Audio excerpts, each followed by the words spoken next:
नमस्कार, आप बोले भारत देख रहे हैं। मैं हूं राजमोहन तिवारी। बोचहा विधानसभा की सीट पर उपचुनाव संपन्न हो गया और इस उपचुनाव से संबंधित जो समीक्षा रिपोर्ट थी वो भी हमने आप तक पहुंचाई।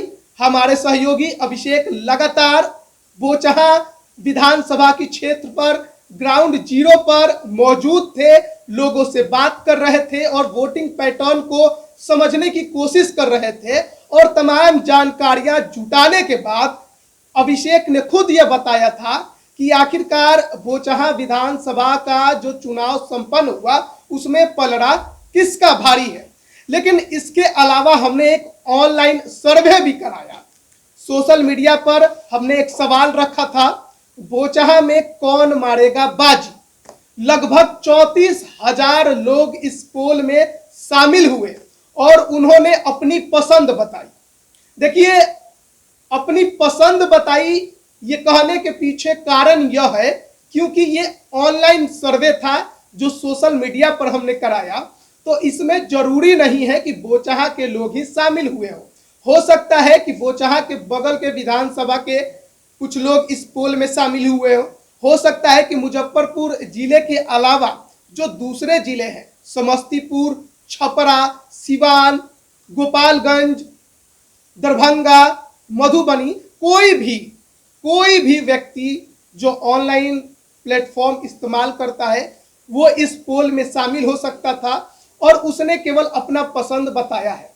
लगभग 34,000 लोगों ने अपना पसंद इसमें बताया हमारे पोल में, यानी कि 34,000 लोग इस पोल में पार्टिसिपेट किए। अब हम आपको ये बताने जा रहे हैं कि ऑनलाइन जो लोग पार्टिसिपेट किए उसमें जो सबसे चर्चित और जो सबसे पसंदीदा नेता बनकर उभरा वो आखिर कौन था। अगर बात करें 34,000 वोटों की, तो इसमें जो सर्वाधिक वोट मिले वो आरजेडी उम्मीदवार अमर पासवान को मिले हैं। हमारे ऑनलाइन सर्वे में लगभग 78% लोगों की पसंद अमर पासवान रहे। इसके अलावा दूसरे नंबर पर बीजेपी उम्मीदवार बेबी कुमारी लोगों की पसंदीदा रही, उन्हें 13% लोगों ने पसंद किया। तीसरे नंबर पर वीआईपी की उम्मीदवार डॉक्टर गीता कुमारी रही, उन्हें 8% लोगों ने पसंद किया है। वहीं अदर में 1% लोग हैं। अब हम बात कर ले अगर वोट के आधार पर कि 34,000 वोटों में किसे कितने लोगों ने पसंद किया, तो 34,000 लोगों में 26,520 लोगों ने अमर पासवान के पक्ष में अपना वोट किया है, यानी उन्हें अपना पसंदीदा बताया है। वहीं बीजेपी उम्मीदवार बेबी कुमारी को 4420 लोगों ने अपना पसंदीदा बताया है। वीआईपी को 2720 लोगों ने पसंद किया है और अदर्स में 340 लोगों ने अपना वोट दिया है, जिसमें कोई भी हो सकता है क्योंकि कांग्रेस के उम्मीदवार भी खड़े थे, मीम की उम्मीदवार भी खड़ी थी। इसके अलावा कई निर्दलीय उम्मीदवार भी ताल ठोक रहे थे। तो जो ग्राउंड जीरो पर रिपोर्ट अभिषेक ने हमें बताई कि अमर पासवान यहां पर लीड कर सकते हैं, दूसरे नंबर पर बीजेपी की उम्मीदवार बेबी कुमारी हो सकती हैं और तीसरे नंबर पर वीआईपी की उम्मीदवार गीता कुमारी हो सकती है। वही पैटर्न हमें ऑनलाइन भी देखने को मिला है। पहले नंबर पर अमर पासवान, दूसरे नंबर पर बीजेपी की बेबी कुमारी और तीसरे नंबर पर वीआईपी की गीता कुमारी को लोगों ने पसंद किया है। हालांकि जो मार्जिन ऑनलाइन में दिखाया गया है 78% आरजेडी को और 13% बीजेपी को, 8% वीआईपी को, ये जरूर कम होगा। ये इतना मार्जिन नहीं जा सकता है। ऑनलाइन पोलिंग में हर कोई जानता है कि सोशल मीडिया पर जो सर्वाधिक समर्थक हैं वो आरजेडी के होते हैं, इसलिए उनके पक्ष में मतदान जाना अपने आप में वाजिब दिखाई देता है कि वो लोग ज्यादातर वोट में शामिल होते हैं ऑनलाइन में। इसलिए हम ये कह रहे हैं कि इस पूरे पोल को, इस पूरे सर्वे को आप लोग सच्चाई मानकर ना चले। ये बस हमने एक जानकारी के लिए किया था कि लोगों के जो पसंदीदा उम्मीदवार हैं वो कौन हो सकते हैं, और ऐसे में जो पैटर्न उभर कर हमारे सामने आया वो ग्राउंड जैसा ही है, लेकिन मार्जिन कुछ ज्यादा है। आरजेडी के पक्ष में लोगों का रुझान बहुत ज्यादा है। 78% ज्यादा दिखाया जा रहा है। वहीं बीजेपी को 13 और वीआईपी को 8% दिखाया जा रहा है।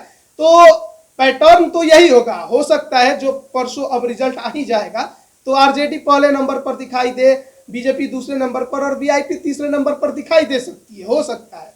हर कोई ये कह रहा है कि आरजेडी यहां से लीड करेगी, बीजेपी और वीआईपी में देखना होगा कि कौन जा दूसरे नंबर पर, कौन तीसरे नंबर पर दिखाई दे रहा है। हालांकि अब देखना है कि जब रिजल्ट आएंगे तो किसके पक्ष में ज्यादातर लोग बोचहा के मतदान किए हैं, और किए हैं तो जो जीत और हार का मार्जिन है वो क्या हो सकता है। हालांकि जो हमारे अभिषेक संवाददाता हैं बोचहा में लगातार मौजूद हैं, उनका कहना है कि जीत और हार की जो मार्जिन होगी वो ज्यादा नहीं होगी, हार और जीत 10,000 वोट के अंदर ही होगा, क्योंकि बीजेपी के साइलेंट वोटर्स ने वोट किए हैं उनके पक्ष में और वो अभी भी खुलकर कुछ बोल नहीं रहे हैं। वो सीधे कहते हैं कि रिजल्ट का इंतजार कीजिए। आज अभिषेक मिले थे बीजेपी उम्मीदवार बेबी कुमारी से। हालांकि शुरुआत में तो बेबी कुमारी मिलने से नकारती रही, लेकिन बाद में उन्होंने मुलाकात की उनके साथ और बातचीत की। उन्होंने ये जरूर कहा है कि माहौल उनके पक्ष में है, वो जीत रही है। हालांकि कैमरे पर उन्होंने बात करने से इनकार कर दिया। गीता कुमारी ने भी, जो वीआईपी की उम्मीदवार है, उन्होंने भी कैमरे पर बात करने से इनकार कर दिया। अमर पासवान वोटिंग के दिन ही हमारे साथ जुड़े थे जब वोट संपन्न हो गए थे, यानी मतदान संपन्न हो गए थे, और उस दिन भी उनका चेहरा मुस्कुराता हुआ नजर आया, क्योंकि जो खबरें निकलकर सामने आ रही हैं, जो फीडबैक है वो उनके पक्ष में ज्यादा है। अब देखना है कि कितना ज्यादा है, क्योंकि पिछले 2 सीटों पर भी तारापुर कुशेश्वर स्थान में उपचुनाव हुए थे। आरजेडी को लग रहा था कि कुशेश्वर तो ना सही, तारापुर तो निकाल ही लेंगे, लेकिन बूथ मैनेजमेंट में आरजेडी फेल हो गई और लगभग 4,000 वोटों से उनके प्रत्याशी हार गए। हालांकि उनके हार में आरजेडी प्रत्याशी का भी उतना ही हाथ था, जो पूरे चुनाव के दौरान केवल और केवल कंजूसी करते रहे, अपने समर्थकों से भागते दिखे और उसका खमियाजा उन्होंने भुगता। हालांकि बूथ मैनेजमेंट जो जेडीयू ने किया, जो रात में झोला लेकर घूमे, वो भी उनके काम आया उस तारापुर चुनाव में। लेकिन ये भी खबर है कि झोला तो बोचहा में भी घूमा है रात रात भर। इनके समर्थक लेके घूमे हैं वो हम कहना नहीं चाहते, लेकिन झोला लेकर घूमा गया है। और वो कितना काम करेगा ये तो अब शनिवार के दिन जब रिजल्ट आएंगे तो पता चल जाएगा।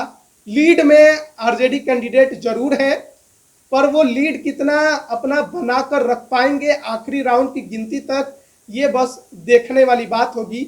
और जीत की मार्जिन क्या हो सकती है ये भी एक अनुमान लगाना थोड़ा कठिन है। अभिषेक जरूर ये कह रहे हैं कि 10,000 के अंदर में ही जीत हार का फैसला होगा, मार्जिन बहुत ज्यादा नहीं होगा, क्योंकि फीडबैक जो बाद में आए हैं उपचुनाव संपन्न होने के एक दिन बाद, वो बीजेपी के पक्ष में ज्यादा झुके हुए नजर आए हैं। साइलेंट वोटर्स ने कैमरे के पीछे ये जरूर कहा है कि हाँ, हमने वोट किया है बीजेपी को, हम खुलकर नहीं कह सकते थे, हमने नहीं कहा। लेकिन अभी भी आरजेडी उम्मीदवार के पक्ष में लोगों का रुझान ज्यादा है। अभी भी तमाम जो खबरें आई हैं वो आरजेडी के पक्ष में ज्यादा रही हैं। अब देखना है कि शनिवार को जो रिजल्ट आता है वो किसके जीत पर मुहर लगाता है। अब बने रहिए बोले भारत के साथ, तमाम अपडेट हम आप तक पहुंचा रहे हैं। आप सभी का बहुत बहुत धन्यवाद।